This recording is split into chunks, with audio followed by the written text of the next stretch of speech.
नमस्कार दोस्तों, मैथमेटिक्स की दुनिया में आप सभी का स्वागत है। आज हम देखेंगे कि प्रश्नावली 1.1 के प्रश्न नंबर 1 और प्रश्न नंबर 2 को हमने कर लिया। इसके बाद आज हमारा प्रश्न नंबर 3 स्टार्ट होगा। प्रश्न नंबर 3 का जो पहला प्रश्न है वो दे रखा है कि अभाज्य गुणनखंड विधि द्वारा निम्नलिखित पूर्णांकों के एचसीएफ और एलसीएम ज्ञात कीजिए। संख्याएं दे रखी हैं, पहले हमने दो संख्याओं वाले का किया था, लेकिन अब संख्या दे रखी है हमारे पास 12, 15, 21, यानी तीन संख्याओं का हमको क्या निकालना है, एचसीएफ निकालना है और एलसीएम निकालना है। हम ये देखेंगे कि इसमें दे रखा है कि अभाज्य गुणनखंड विधि द्वारा हमको इनका एचसीएफ और एलसीएम निकालना है। तो पहले क्या करेंगे, हम जो भी संख्या दे रखी है इन संख्याओं के अभाज्य गुणनखंड करेंगे। जो भी संख्या दे रखी है इन संख्याओं के क्या करेंगे, अभाज्य गुणनखंड करेंगे। वो कैसे करेंगे, देखिए जैसे हमारे पास दे रखा है 12, 15 और 21, 12, 15 और 21, इन तीनों संख्याओं के अलग अलग अभाज्य गुणनखंड करेंगे। जैसे यहां लिख लेंगे हम 12, इधर लिख लेंगे 15 और इधर लिख लेंगे 21, इस तरीके से हम लिख लेंगे। अब क्या करेंगे, ये जो 12 है इस 12 में सबसे छोटी संख्या का भाग देंगे। सबसे छोटी मतलब 2 का भाग देंगे। 2 का भाग देंगे 12 में तो कितना आएगा, 6 आएगा। फिर 6 में 2 का देंगे 3 आएगा। 3 में देंगे 1 आएगा। इसी प्रकार हम 15 में भाग देंगे। 15 में हम 2 का भाग देंगे, लेकिन 2 का भाग पूरा पूरा नहीं जाएगा। इसके अलावा हम किसका भाग देंगे, इसमें 3 का भाग देंगे। जैसा ही हम 15 में 3 का भाग देंगे तो 3 का भाग 15 में जाएगा 5 बार और 5 में जाएगा 5 का भाग 1 बार। इसी प्रकार 21 में देंगे 3 से देंगे 7 बार जाएगा, 7 से देंगे 1 बार जाएगा। ये जो संख्या थी इनके अभाज्य गुणनखंड निकल के आ गए हमारे पास। तो हम इनको यहां लिख लेंगे कि 12 के अभाज्य गुणनखंड। तो यहां पर हम क्या करेंगे कि जो संख्या 12 दे रखी है इस 12 के अभाज्य गुणनखंडों को लिख लेंगे। कौन कौन से हो जाएंगे, 2 हो जाएगा गुना 2 गुना 3, या हम इसको इस प्रकार से भी लिख सकते हैं 2 की घात 2 गुना 3 की घात 1। 2 के कितनी बार आ रहे, 2 बार, तो घात कितनी हो जाएगी इसकी 2। अगर 3 बार आते तो घात हो जाती इसकी 3। 4 बार आते तो घात हो जाती इसकी 4। इसके अलावा हम 15 के अभाज्य गुणनखंडों को लिखेंगे। 15 के अभाज्य गुणनखंड, तो 15 के अभाज्य गुणनखंड हो जाएंगे हमारे पास 3 की घात 1 गुना 5 की घात 1। इसी प्रकार 21 के अभाज्य गुणनखंड हो जाएंगे 21 के अभाज्य गुणनखंड। 21 के अभाज्य गुणनखंड हो जाएंगे हमारे पास 3 की घात 1 गुना 7 की घात 1। ये जो संख्या थी हमारे पास तीनों संख्याओं में हमने क्या कर लिए, अलग अलग अभाज्य गुणनखंड कर लिए। 12 के कर लिए, 15 के कर लिए और 21 के कर लिए। तीनों संख्याओं के क्या कर लिए हमने, अलग अलग अभाज्य गुणनखंड कर लिए। अब क्या करेंगे, हम यहां लिखेंगे चूंकि तीनों संख्याओं में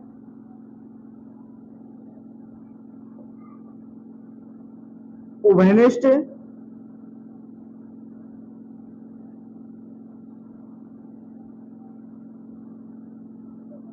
अभाज्य गुणनखंड। अब हमको यह देखना है कि हमारे पास जो तीनों संख्या दे रखी है इनके अभाज्य गुणनखंड करें। तीनों संख्याओं के क्या किए थे हमने, अभाज्य गुणनखंड किए थे। अब इन अभाज्य गुणनखंडों में हमें यह देखना है कि इनमें उभयनिष्ठ कौन कौन सी संख्या है और उभयनिष्ठ का मतलब कॉमन कौन कौन सी संख्या है इनमें, और उनका क्या करेंगे, आपस में मल्टीप्लाई कर लेंगे, गुणा कर लेंगे। यदि गुणा हो रहा है तो कर लेंगे गुणा, नहीं हो रहा है तो नहीं करेंगे। तो हम ये देखेंगे कि तीनों में कॉमन कौन कौन सी संख्या है। तीनों में कॉमन कौन कौन सी संख्या है, तो हम उनको लिख देंगे। तो हम ये देखेंगे कि एक संख्या दे रखी है हमारे पास 2, 12 के गुणनखंड में तो है लेकिन 15 के में नहीं है, तो ये कॉमन नहीं है। इसके अलावा 3 देखिए, 3 इसमें भी आ रहा है, इसमें भी आ रहा है और इसमें भी आ रहा है, तो ये कितना हो जाएगा हमारे पास 3 हो जाएगा। और ये जो उभयनिष्ठ अभाज्य गुणनखंड होता है यही हमारा क्या होता है, HCF होता है। तो हम इसको इस प्रकार लिखेंगे, इसलिए HCF ऑफ द 12, 15 और 21 बराबर कितना हो जाएगा, 3। तो तीनों संख्याओं को HCF निकल के कितना आ गया हमारे पास, 3 आ गया। कैसे निकाला, इनमें ये देखना है कि उभयनिष्ठ अभाज्य गुणनखंड कौन सा है, कॉमन कौन सी संख्या आ रही है जो तीनों संख्याओं में, वही हमारी क्या हो जाएगी, HCF हो जाएगा। इसके अलावा हम देखेंगे चूंकि तीनों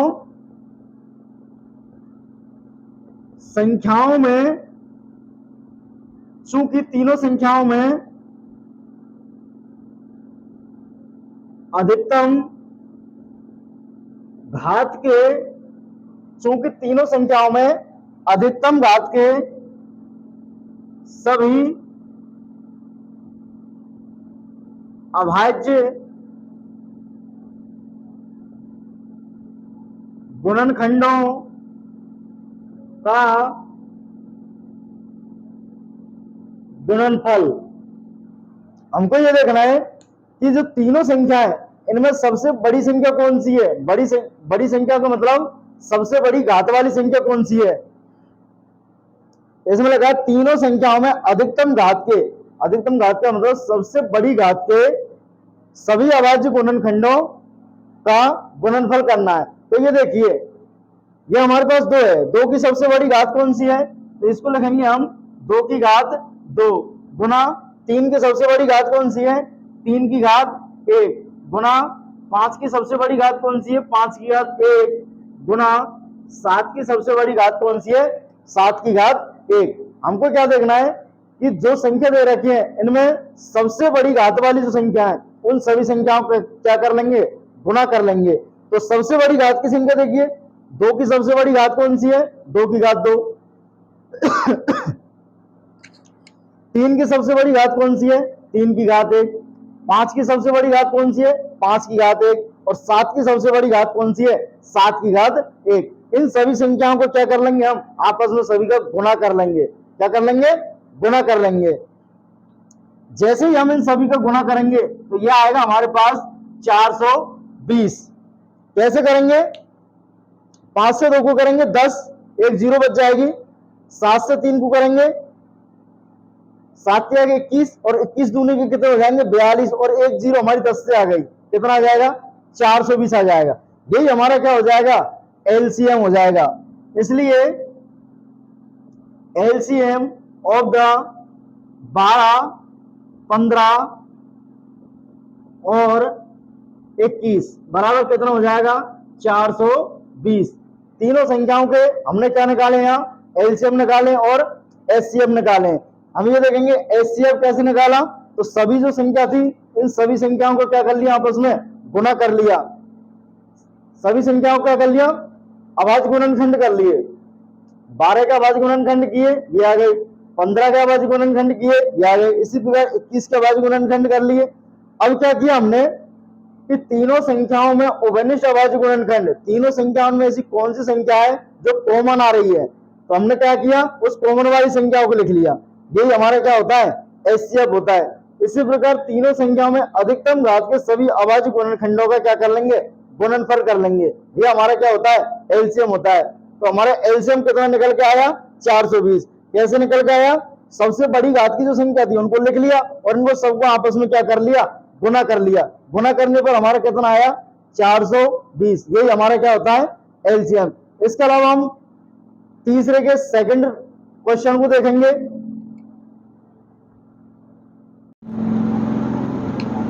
सेकंड देखा हमारे पास 17, 23 और 29 तीन संख्या दे रखी हैं। लेकिन एक तरीका से यदि हम तीनों संख्याओं को देखें तो तीनों संख्या अभाज्य संख्या है। कैसी संख्या है, अभाज्य संख्या है। इन सभी संख्याओं में, तीनों में कोई सी भी संख्या ऐसी नहीं है जो किसी अन्य संख्या से कट रही हो।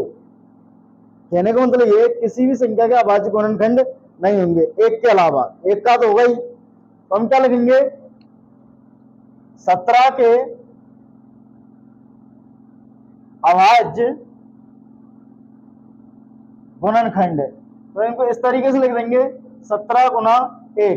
कहने का मतलब ये कि जो 17 है ये कैसी संख्या है, एक अभाज्य संख्या है। इस 17 में किसी भी संख्या का भाग नहीं जाएगा एक के अलावा, तो कैसी संख्या हो जाएगी ये, अभाज्य संख्या। इसी प्रकार अगली संख्या देखेंगे 23। अगली संख्या है 23 के अभाज्य गुणनखंड। अगली संख्या जो है हमारी 23, इसके हम गुणनखंड करेंगे, ये हो जाएंगे 23 गुना 1। एक ऐसी संख्या है जिसका सभी संख्याओं में भाग जाता है, इसलिए इसको एक को लिखा है। 17, 23 और 29 तीनों में किसी भी संख्या के कोई भी अभाज्य गुणनखंड नहीं होंगे एक के अलावा, केवल खुद ही होंगे, खुद और एक। तो कौन कौन से हो जाएंगे, 17 के अभाज्य गुणनखंड हो जाएंगे पर 17 1, 23 को हो जाएंगे 23 गुना 1। इसी प्रकार हमारे 29 के अभाज्य गुणनखंड हो जाएंगे 29 के अभाज्य गुणनखंड। 29 के अभाज्य गुणनखंड हो जाएंगे हमारे पास 29 गुना 1। अब क्या करेंगे, हम ये देखेंगे कि उभयनिष्ठ अभाज्य गुणनखंड कौन सा है। यहां लिखेंगे चूंकि तीनों संख्याओं में उभयनिष्ठ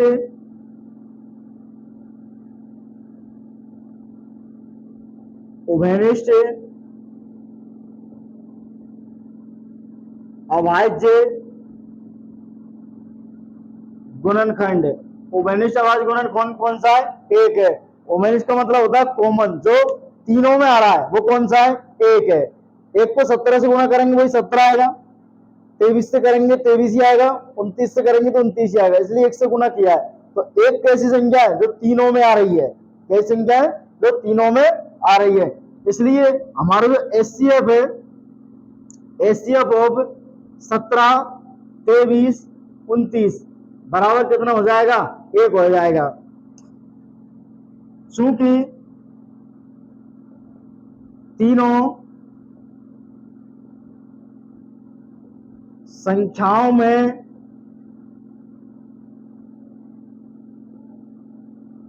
अधिकतम घात के सभी अभाज्य गुणनखंडों का गुणनफल। तो हमको ये देखना है कि तीनों संख्याओं में सबसे बड़ी घात के अभाज्य गुणनखंडों का गुणनफल। तो इसमें देखेंगे सबसे बड़ी घात, देखिए 17 है, 17 की सबसे बड़ी घात एक ही हो जाएगी।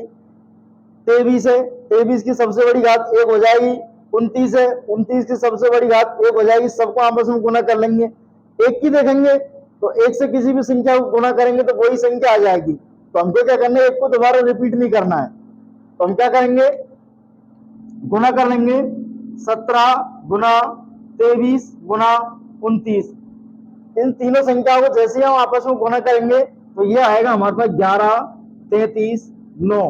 कितना आएगा, 11, 33, 9, 11,339। इसलिए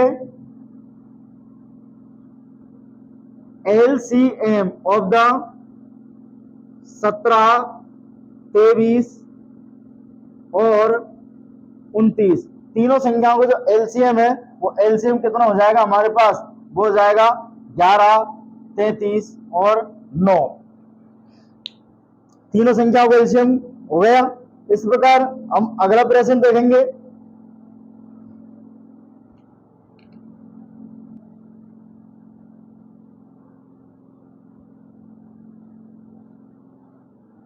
हमारे पास तीसरा जो प्रश्न है उसका तीसरा जो पार्ट दे रखा है वो दे रखा है 8, 9 और 25। अब हम क्या करेंगे, 8, 9 और 25 तीनों संख्याओं के अलग अलग अभाज्य गुणनखंड करेंगे। तो कैसे करेंगे, यहां लिख लेंगे 8, 9, 25, इन सभी संख्याओं क्या करेंगे, अलग अलग अभाज्य गुणनखंड करेंगे। तो 8 है, 8 में सबसे पहले 2 का भाग देंगे, कितना आएगा 4, 2 से देंगे तो कितना आएगा 2, 2 से देंगे कितना आएगा 1। इसी प्रकार जो हमारा 9 दे रखा है, 9 में सबसे छोटी संख्या कहने का मतलब 3 से भाग देंगे 3 आएगा, 3 से देंगे तो 1 आएगा। इसी प्रकार 25 में 5 से देंगे 5 आएगा, 5 से देंगे 1 आएगा। इस तरीके से लिख लेंगे। अब ये देखेंगे इन संख्याओं के अभाज्य गुणनखंड कौन कौन से हुए, क्या अभाज्य गुणनखंड कौन कौन से हुए, तो इनको लिख लेंगे। जैसे लिखेंगे 8 के अभाज्य गुणनखंड, 8 के अभाज्य गुणनखंड को लिखेंगे, ये आएंगे हमारे पास 2 गुना 2 गुना 2, या हम इसको इस प्रकार ही लिख सकते हैं 2 की घात। अब देखिए 2 2 के कितने हैं इसमें, 1 2 3, तो 2 की घात कितनी हो जाएगी 3, 2 की घात कितनी हो जाएगी 3। इसी प्रकार 9 के अभाज्य गुणनखंड कौन कौन से हो जाएंगे, 3 गुना 3, या हम इसको इस प्रकार भी लिख सकते हैं, 3 3 के देखिए कितने, 3 3 के 1 और 1 2, तो 3 की घात कितनी हो जाएगी 2। 25 के अभाज्य गुणनखंड, 25 का अभाज्य गुणनखंड हो जाएंगे हमारे पास 5 गुना 5, या हम इसको इस प्रकार भी लिख सकते हैं 5 की घात 2। ठीक है, इस तरीके से हमने क्या किया कि संख्या दे रखी तीनों, इन तीनों संख्याओं के अलग अलग अभाज्य गुणनखंड कर लिए। अब क्या करेंगे, चूंकि तीनों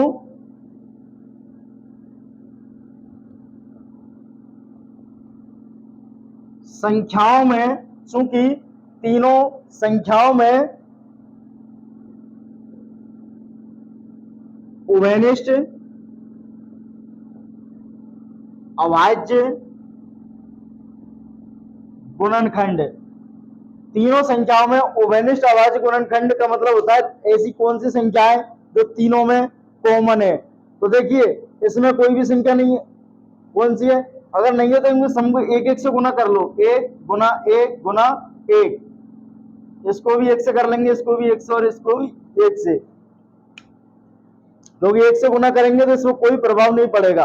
लेकिन अब देखिए तीनों में कौन सी संख्या कॉमन है, तो अब क्या आ जाएगी 1 आ जाएगी, कितनी आ जाएगी बराबर 1। 1 को क्यों लिया है, क्योंकि जैसे हम इनका अभाज्य गुणनखंड करेंगे तो क्या होगा, 1 जो है उसको किसी भी संख्या से गुना कर लो तो कोई संख्या आएगी, तो इसको मैंने 1 से गुना कर दिया तो इस पर कोई प्रभाव नहीं पड़ेगा, इसको मैंने 1 से गुना कर लिया तो इस पर भी कोई प्रभाव नहीं पड़ेगा, और इसको मैंने 1 से गुना कर लिया तो इस पर भी कोई प्रभाव नहीं पड़ेगा। इसलिए तीनों संख्याओं में जो कॉमन संख्या है वो कौन सी आ जाएगी, अब 1 आ जाएगी। इसलिए HCF कितना हो जाएगा, इसलिए HCF कौन कौन सी संख्या इनको लिख देंगे 8, 9 और 25 बराबर, तीनों का HCF कितना हो जाएगा 1। अगला लिखेंगे चूंकि तीनों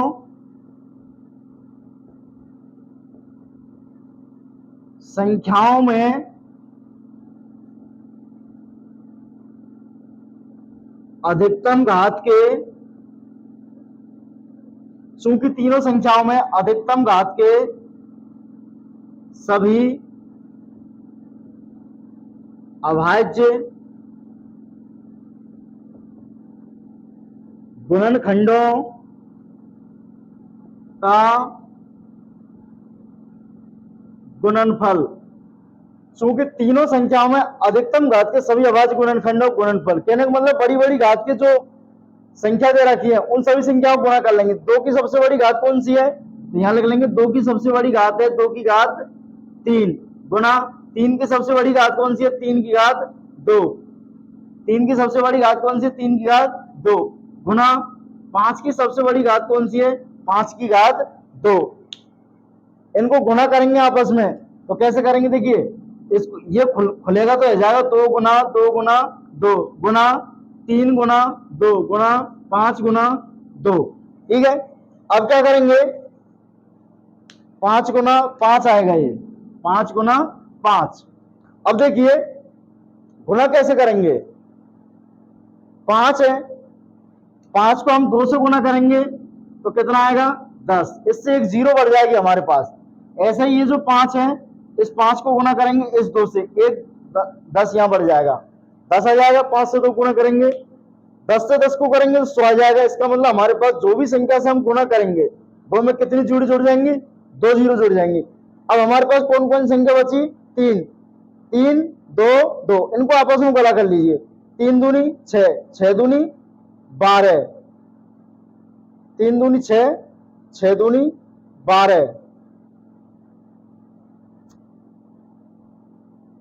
ये 3 आएगा, ये कितना आएगा? 3 आएगा। और इस 5 के से इस 2 के गुना होगा और इससे इसको होगा। अब क्या करेंगे हम? देखिए ये जो 5 का है, इस 5 के को 2 से गुना करेंगे 10 आएगा। ये 5 का है, इस 5 वाले को इस 2 से गुना करेंगे तो कितना आएगा? 10 आएगा। 10 से 10 को गुना करेंगे 100 आएगा। इसका मतलब हमारे पास जो भी संख्या से गुना करेंगे उसमें कितनी जीरो जुड़ जाएंगी? 2 जीरो जुड़ जाएंगे। तो अब कौन कौन सी संख्या बची? एक तो 3 ये बचा, एक ये बचा और एक ये 2 बचा। 3 से 3 को गुना करेंगे 9 आएगा और 9 से 2 गुना करेंगे कितना आएगा? 18। कितना आएगा? ये 18 आएगा। और हमारे पास 10 से 10 को गुना करेंगे कितनी जीरो बढ़ रही है? इससे 2 जीरो बढ़ रही है। तो कितना आ जाएगा? ये 1800 आ जाएगा। इसका मतलब ये जो संख्या दे रखी है इनको आपस में मल्टीप्लाई करेंगे, गुणा करेंगे तो हमारे पास कितना आ जाएगा? 1800 आ जाएगा। अब देखिए एलसीएम कितना आया? एलसीएम बराबर कितना आया हमारे पास? ये आया हमारे पास एलसीएम संख्या कौन कौन सी? 8 9 और 25। तीनों संख्याओं को जो एलसीएम आया वो आया हमारे पास 1800। इस तरीके से हमको क्या निकालने? दोनों तीनों संख्याओं के एलसीएम और एचसीएफ। अब देखिए प्रश्न नंबर अगले को देखेंगे। अब हम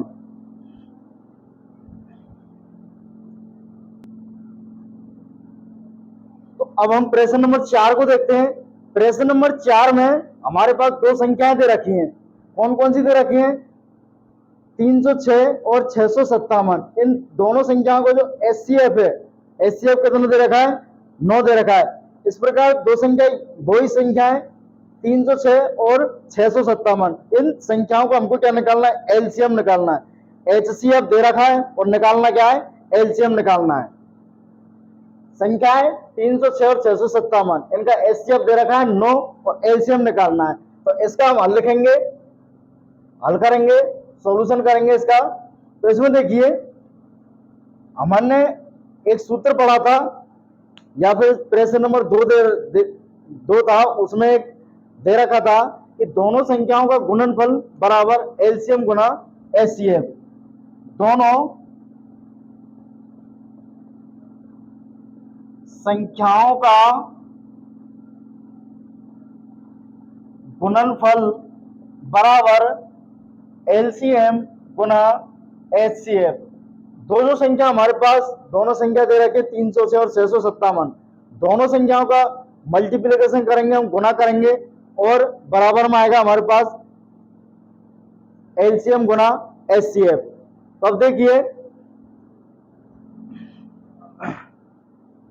दो संख्या है, तो पहली संख्या को हम n1 मान लेंगे और दूसरी संख्या को क्या मान लेंगे? n2 मान लेंगे, बराबर एलसीएम गुना एचसीएफ। पहली जो संख्या है वो है हमारे पास 306, इसको हमने n1 मान लिया, और दूसरी संख्या है इसको हमने 657 को n2 मान लिया। अब बराबर में दोनों संख्याओं क्या करेंगे? गुणा करेंगे, एलसीएम गुना एचसीएफ। अब देखिए हमको निकालना क्या है? एलसीएम। क्या निकालना है? एलसीएम। तो हम क्या करेंगे? एचसीएफ से दोनों तरफ भाग दे देंगे, इधर भी एचसीएफ से भाग देंगे, एचसीएफ, और इधर भी एचसीएफ दे दिया। अब ये देखिए HCF से N1 गुना N2 को भाग दिया तो नीचे क्या आएगा HCF। इसी प्रकार LCM गुना HCF से भाग दिया, ये क्या बचेगा, ये क्या हो जाएगा, कट जाएगा आपस में, ये क्या हो जाएगा, कट जाएगा इस तरीके से, HCF से HCF कट जाएगा, बचेगा क्या हमारे पास LCM। तो LCM बराबर कितना आएगा हमारे पास N1 गुना N2 बटे HCF। तो हम इसको इस तरीके से लिख देंगे LCM बराबर N1 गुना N2 बटे HCF।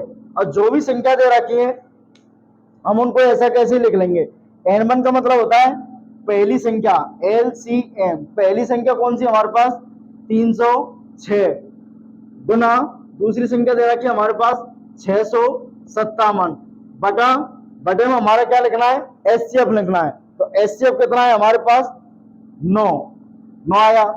अब ये देखिए 9 से इनको काट लीजिए, 657 को काटेंगे, ये कितना कटेगा 3 और ये कितना 4, यह आ जाएगा हमारे पास 34 गुना 657। 34 से 657 को गुना करेंगे तो ये आएगा हमारे पास कितना आएगा 22 33 8। एलसीएम कितना है हमारे पास 22 33 8। इनको क्या करेंगे हम गुना करेंगे, 34 को 657 से गुना करेंगे तो यह आएगा हमारे पास 22 33 8। इसी प्रकार 306 में 9 से भाग देंगे 34 बार जाएगा और 34 को 657 से गुना करेंगे तो कितना आएगा हमारे पास 22 33 8। ये क्या आया हमारे पास एलसीएम निकल के आया, क्या निकल के आया एलसीएम निकल के आया। तो हम यहां लिख देंगे एलसीएम ऑफ 306,657 बराबर कितना हो जाएगा 22 33 8। तो दोनों संख्याओं को जो एलसीएम था वो कितना आया हमारे पास 22 33 8। निकाला कैसे कि दो संख्याओं का गुणनफल बराबर होता है हमारे पास एलसीएम गुना एचसीएफ। दो संख्याएं उनको आपस में गुणा करेंगे तो उनके एलसीएम और एचसीएफ को गुणा करेंगे तो वो कैसे आएंगे आपस में बराबर आएंगे। पहली जो संख्या थी उसको हमने n1 मान लिया और दूसरी संख्या थी उसको क्या मान लिया n2 मान लिया, बराबर एलसीएम बटे एचसीएफ। एलसीएम निकालना है तो n1 गुना n2 बटे एचसीएफ।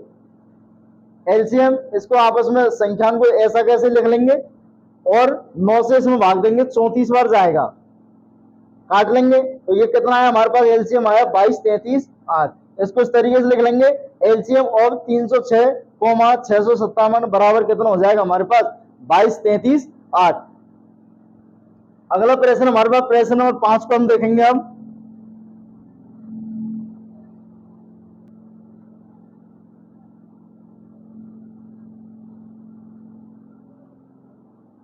प्रश्न नंबर 5 है हमारे पास, जांच कीजिए कि क्या किसी प्राकृतिक संख्या n के लिए संख्या 6 की पावर n अंक 0 पर समाप्त होती है।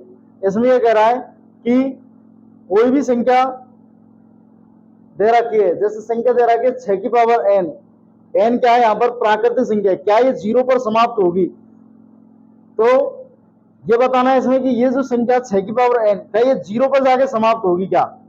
जैसे हमारे पास लिख रहा है 6 की पावर n, n क्या है हमारे पास प्राकृतिक संख्या नेचुरल नंबर है, ये आ जाएगा 1 2 3 अनंत तक जा रही है। ये क्या कह रहा है कि किसी प्राकृतिक संख्या n के लिए 6 की पावर n 0 पर समाप्त होगी। तो n क्या मान लिया हमने प्राकृतिक संख्या मान लिया, n क्या मान लिया प्राकृतिक संख्या मान लिया, मान कर लिया इसमें दे रखा है n कैसी संख्या है प्राकृतिक संख्या है। 6 की पावर n अंक 0 पर समाप्त होगी। ये कहना क्या चाहता है कि हमने कोई संख्या ले ली 6 की पावर n क्या है प्राकृतिक संख्या है, इसमें n बराबर 1 रखेंगे, n बराबर 1 रखेंगे 6 आएगा, n बराबर 2 रखेंगे 6 गुना 6 आएगा बराबर 36 आएगा, n की जगह 3 रखेंगे 6 गुना 6 बराबर 216 आएगा। इस प्रकार से हम जब रखते चलेंगे तो हमको ये बताना है कि ये जो संख्या समाप्त हो रही है ये कौन से अंक पे जाके समाप्त हो रही है। तो हम इसमें देखते हैं कि जो अंक संख्या समाप्त हो रही है ये किस पर जाके समाप्त हो रही है 0 पर जाके समाप्त, 6 पर जाके समाप्त हो रही है। किस पर जाके समाप्त हो रही है 6 पर जाके समाप्त हो रही है। हमको ये बताना है क्या ये 0 पर जाके समाप्त होगी, क्या ये जीरो पर जाके समाप्त होगी। तो हम इसमें देखेंगे कि संख्या जो है जीरो पर जाके समाप्त नहीं होगी। क्यों नहीं होगी? तो हम देखेंगे 6 की पावर n है, इसके गुणनखंड करेंगे 36 आएगा। आएगा कितना आएगा?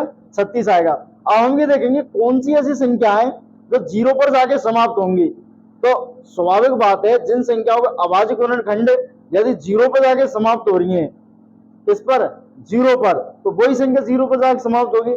जैसे देखिए इसमें हमने लिखा है कि यदि किसी संख्या के अभाज्य गुणनखंडों में 2 और 5 अनिवार्य रूप से उपस्थित होता है तो वह संख्या जीरो पर जाके समाप्त होती है। वही संख्या जीरो पर जाके समाप्त होगी। कौन सी? जिन संख्याओं के अभाज्य गुणनखंड करने पर 2 और 5 उपस्थित होता है उनमें। कितना? केवल 2 और 5। जिन संख्याओं के अभाज्य गुणनखंड करने पर, क्या करने पर? अभाज्य गुणनखंड करने पर यदि उनमें 2 और 5 उपस्थित है तो वही संख्या क्या होंगी? जीरो पर जाके समाप्त होंगी। ठीक है, तो इसमें लगा है यदि किसी संख्या के अभाज्य गुणनखंडों में 2 और 5 अनिवार्य रूप से उपस्थित हैं तो वह संख्या जीरो पर जाके समाप्त होगी। तो हमको क्या देखना है कि जो भी संख्या दे रखी है इस संख्या के अभाज्य गुणनखंड करेंगे, और यदि इन अभाज्य गुणनखंडों में 2 और 5 उपस्थित है तो वह संख्या 100% जीरो पर जाके समाप्त होगी। जैसे देखिए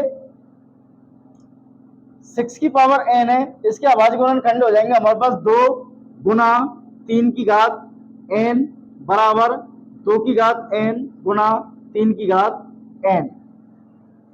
अब ये देखिए इनमें 5 उपस्थित है क्या? नहीं है। 2 की पावर n कहने का मतलब 2 तो उपस्थित है लेकिन 5 उपस्थित नहीं है। 3 है, 3 से यदि कोई भी संख्या जाएगी तो जीरो पर समाप्त नहीं होगी। यदि जीरो है तो जीरो तो हो जाएगी, लेकिन जीरो के अलावा कोई भी संख्या आएगी तो वो समाप्त नहीं होगी। 5 और 2 यदि दोनों संख्या है तो वही संख्या किस पर जाकर समाप्त होगी? जीरो पर जाके समाप्त होगी। ठीक है, तो इसके जो अभाज्य गुणनखंड दे रखे हैं इनमें 5 उपस्थित नहीं है।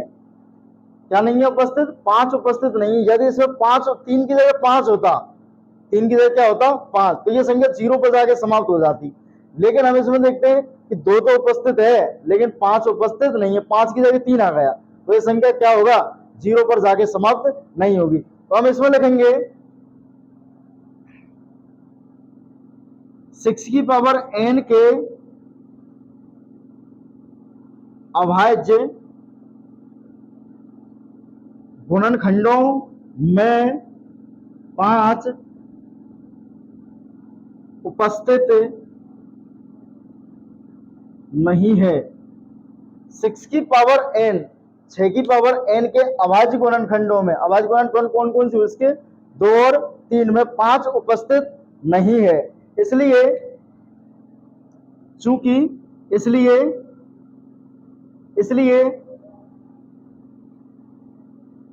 संख्या 6 की पावर n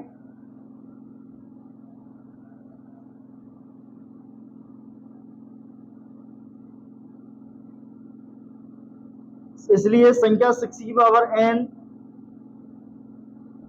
किसी प्राकृत संख्या n के लिए, संख्या 6 की पावर n किसी भी प्राकृतिक संख्या n के लिए शून्य पर समाप्त नहीं होगी। किस पर समाप्त नहीं होगी? शून्य पर समाप्त नहीं होगी। ये क्यों नहीं समाप्त होगी? क्योंकि वही संख्या जाकर शून्य पर समाप्त होती है जिन संख्याओं के अभाज्य गुणनखंड 2 और 5 के रूप के होते हैं। क्या होते हैं? 2 और 5 के रूप के होते हैं। वही संख्या जाकर जीरो पर समाप्त होती है, या वही संख्या जाकर शून्य पर जाकर समाप्त होती है। इसके अलावा हम प्रश्न नंबर 5 को देखेंगे। अब ये 4 था, 5 था, 6 को देखेंगे। अब अगला जो हमारा प्रश्न नंबर 6, उस प्रश्न नंबर 6 प्रश्न नंबर हमारे पास 6 दे रखा है। व्याख्या कीजिए कि 7 गुना 11 गुना 13 प्लस 13 और 6, 7 गुना 6 गुना 5 गुना 4 गुना 3 गुना 1 प्लस 5 भाज्य संख्या है। हमको ये सिद्ध करना है कि ये जो संख्या दे रखी है कैसी संख्या है, भाज्य संख्या है। ये हमको क्या है, सिद्ध करके बताना है कि ये संख्या कैसी संख्या है, भाज्य संख्या है। तो हम ये देखेंगे कि देखिए 7 कैसी संख्या, अभाज्य संख्या है। 11 कैसी संख्या है, अभाज्य संख्या। 13 कैसी है, अभाज्य। और 13 कैसी संख्या है, अभाज्य संख्या है। अब हमको इसको ये बताना है कि ये जो संख्या दे रखी है ये कैसी संख्या है, भाज्य संख्या है। तो हम क्या करेंगे, इस संख्या को लिख लेंगे 7 गुना 11 गुना 13 प्लस 13। अब ये देखिए ये एक पद बन गया पूरा और ये 13 12 अलग बन गया, ये बन गया एक अलग और ये 13 12 सिंगल 13 का एक बन गया। और 7 गुना 11 गुना 13 गुना 7 गुना 11 गुना 13 इसका एक बन गया। अब ये देखिए इसमें से हमको 13 कॉमन लेना है। कितना कॉमन लेना है, 13। तो हमारे पास बचेगा 7 गुना 11 गुना 1 प्लस का 1। कैसे, ये पद है पूरा, इसमें से एक 13 कॉमन ले लिया, ये यहाँ कितना बचेगा, 13 की जगह 1। इधर से एक 13 कॉमन ले लिया, कितना बचा, 1। ठीक है, अब इसको क्या करेंगे, हम हल करेंगे। 11 7 77 प्लस का 1, ये हो जाएगा 13 77 और कितने हो जाएंगे, 78। कितने हो जाएंगे, 78। अब क्या करेंगे, 78 के अभाज्य गुणनखंड करेंगे। 78 के अभाज्य गुणनखंड 2 से भाग देंगे तो ये कितना आएगा, 3 और 9 39। कितना आएगा, 39। 3 से भाग देंगे तो ये कितना आएगा, 13। और 13 से देंगे तो कितना आएगा, 1। तो इसके जो 78 है, 78 की जगह हम क्या लिख सकते हैं अब, 13 गुना 2 गुना 3 गुना 13। 78 की जगह क्या लिख सकते हैं, 2 गुना 3 गुना 13। अब देखिए इसमें क्या किया, ये जो संख्या इसमें से कॉमन ले लिया 13, और 13 कॉमन लेने के बाद क्या किया इसमें कि ये लिख लिया। और 78 जो था, 78 की क्या कर लिया हमने, अभाज्य गुणनखंड कर लिए। 2 3 और 13 ये क्या हुए हमारे पास, अभाज्य गुणनखंड हुए। अब इसमें देखिए 13 2 3 और 13 ये कैसी संख्या है, ये सभी अभाज्य संख्या है। कैसी संख्या है, अभाज्य संख्या है। कैसी संख्या है, ये सभी अभाज्य संख्या है। तो हम यहां लिखेंगे 2, यहां लिखेंगे 2 3 13 अभाज्य संख्याएं हैं। अभाज्य संख्याएं हैं। 2 3 13 कैसी संख्या है, अभाज्य संख्या है। इसके अलावा हमने गणित की एक आधारभूत प्रमेय पढ़ी। क्या पढ़ी, गणित की आधारभूत प्रमेय। तो उसको लिखेंगे गणित की आधारभूत प्रमेय के गणित की आधारभूत प्रमेय के अनुसार प्रत्येक भाज्य संख्या को अभाज्य संख्या के गुणनफल के रूप में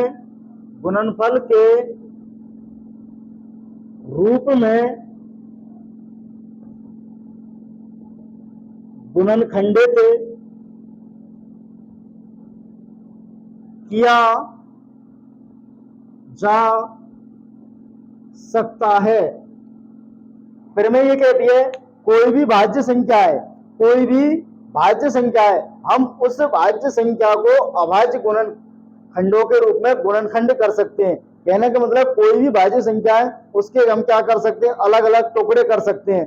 तो इसी प्रकार से ये अब कैसी संख्या हुई, ये कैसी संख्या हुई, ये हुई हमारी भाज्य संख्या। क्यों हुई, क्योंकि प्रत्येक भाज्य संख्या को अभाज्य संख्या के गुणनखंड के रूप में क्या कर सकते हैं, गुणनखंड कर सकते हैं। ये कौन कहता है, गणित की आधारभूत प्रमेय कहती है।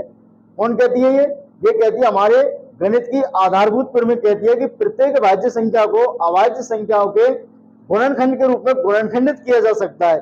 इसी प्रकार अब ये कैसी संख्या हुई, भाज्य संख्या हुई। तो यहां लिख देंगे कि अतः यह का मतलब 7 गुना 11 गुना 13 गुना प्लस 13 कैसी संख्या है। अतः यह की जगह हटा लो, 7 गुना 11 गुना 13 प्लस 13 एक भाज्य संख्या है। अब ये कैसी संख्या हो गई? हमारी भाज्य संख्या हो गई। कैसी संख्या हो गई? भाज्य संख्या। इसी प्रकार से हमारी ये संख्या दे रखी है, इसको और देखते हैं हम। तो इसको देखेंगे,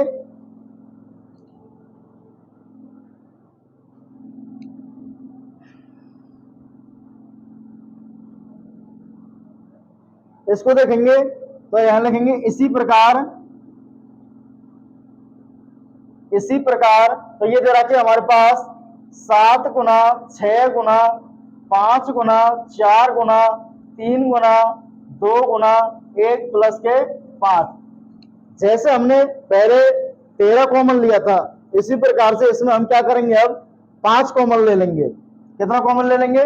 5। जैसे ही हम इसमें 5 कॉमन लेंगे, 7 गुना 6 गुना 5 की जगह 1 हो जाएगा, गुना 4 गुना 3 गुना 2 गुना 1 प्लस का 5।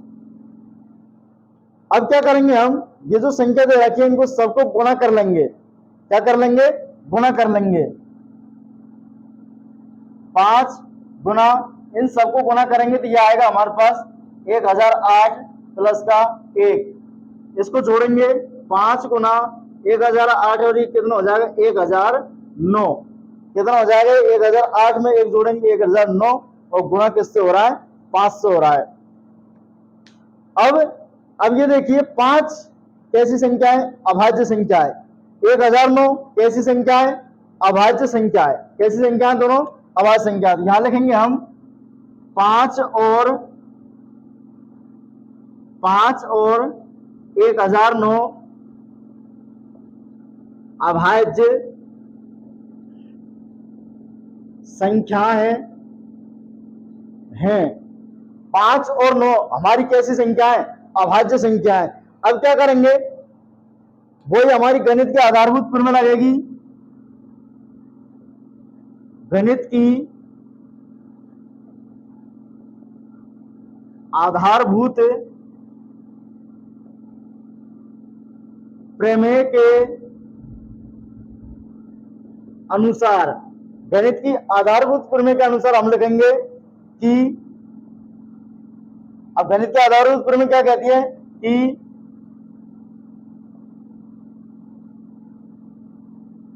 प्रत्येक भाज्य संख्या को गणित के आधारभूत प्रमेय के अनुसार प्रत्येक भाज्य संख्या को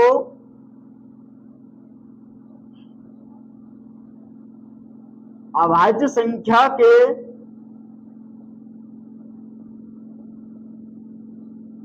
गुणनखंड के रूप में अभाज्य संख्या के गुणनखंड के रूप में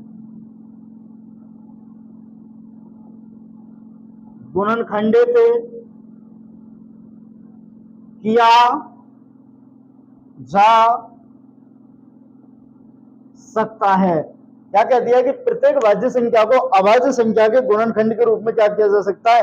गुणनखंडित किया जा सकता है। इसलिए ये जो संख्या हुई ये हमारी कैसी संख्या हुई? भाज्य संख्या हुई। कैसी हुई? भाज्य संख्या। भाज्य संख्या के तो टुकड़े होंगे, अभाज्य संख्या के टुकड़े होंगे नहीं।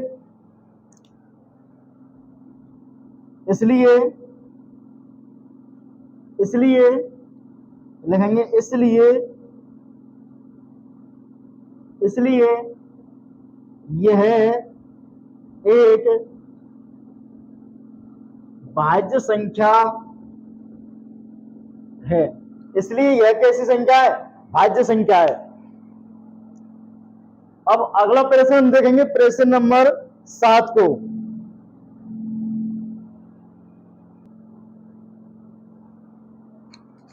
प्रश्न नंबर 7 हमारा दे रखा है, किसी खेल के मैदान के चारों ओर, कोई भी खेल का मैदान है वो वृत्ताकार है, किसी खेल के मैदान के चारों ओर एक वृत्ताकार पथ है। इस मैदान का एक चक्कर लगाने से सोनिया को 18 मिनट लगते हैं। खेल का मैदान है, उस खेल के मैदान के चारों ओर गोलाकार वृत्ताकार खेल का मैदान है, उसके चारों ओर चक्कर लगाने में सोनिया को कितने मिनट लगते हैं? 12 मिनट लगते हैं। जबकि इसी मैदान का एक चक्कर लगाने में रवि को 12 मिनट लगते हैं, सोनिया को 18 मिनट लगते हैं और रवि को कितने मिनट लगते हैं? 12 मिनट लगते हैं। मान लीजिए वे दोनों एक ही स्थान और एक ही समय पर चलना प्रारंभ करके एक ही दिशा में चलते हैं। कौन सी दिशा में? एक ही दिशा में चलते हैं। कितने समय के बाद वे पुनः प्रारंभिक स्थान पर मिलेंगे? अर्थात हमको यह बताना है कि कितने समय के बाद वो उसी स्थान पर आके मिलेंगे।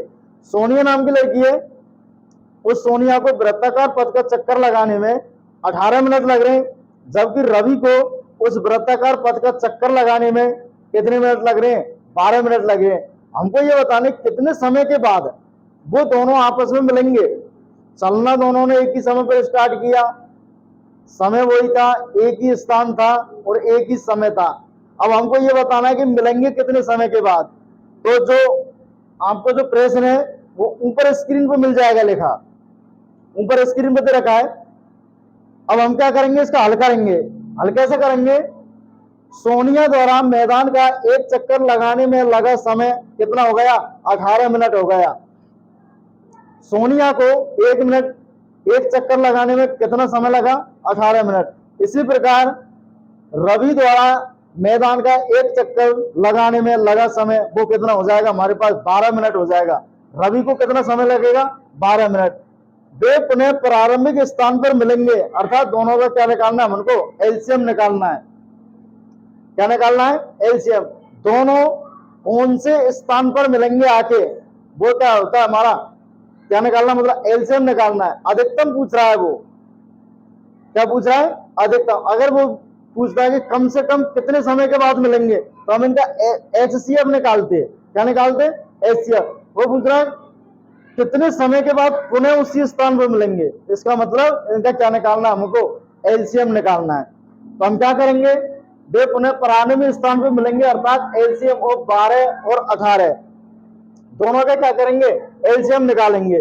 तो एलसीएम निकालने के लिए क्या करेंगे? 18 और 12 क्या करेंगे? अभाज्य गुणनखंड करेंगे। क्या लिखेंगे? 18 और 12 के अभाज्य गुणनखंड करने पर 12 के और 18 के क्या करेंगे? अभाज्य गुणनखंड। तो 12 बराबर हो जाएगा हमारे पास 2 गुना 2, 2 दूनी 4 गुना 3, 12। 18 के अभाज्य गुणनखंड करेंगे, ये हो जाएगा हमारे पास 2 गुना 3 गुना 3, 3 3 9, 9 दूनी के 18। तो 12 और 18 के अभाज्य गुणनखंड हो गए। या हम इनको इस प्रकार से लिख सकते हैं 2 की घात 2 गुना 3 की घात 1, 2 की घात 1 गुना 3 की घात कितना हो जाएगा? ये 3 की घात हो जाएगा हमारे पास 2। तो दोनों के क्या निकालने? हमको एलसीएम निकालने। क्या निकालने? एलसीएम। तो एलसीएम कैसे निकालेंगे? चूंकि 12 और 18 के सभी अधिकतम घात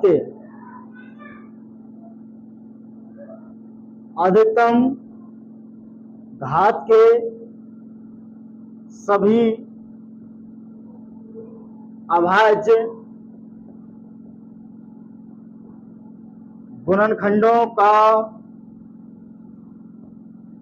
गुणनफल संख्या दे रखी है हमारे पास 12 और 18। इनके अभाज्य गुणनखंड देखने और उनमें सबसे बड़ी घात के कौन कौन से हैं, यहाँ देखेंगे कौन कौन से हो जाएंगे। 2 की सबसे बड़ी घात कौन सी है? 2 की घात 2 गुना 3 की सबसे बड़ी घात कौन सी है? 3 की घात 2।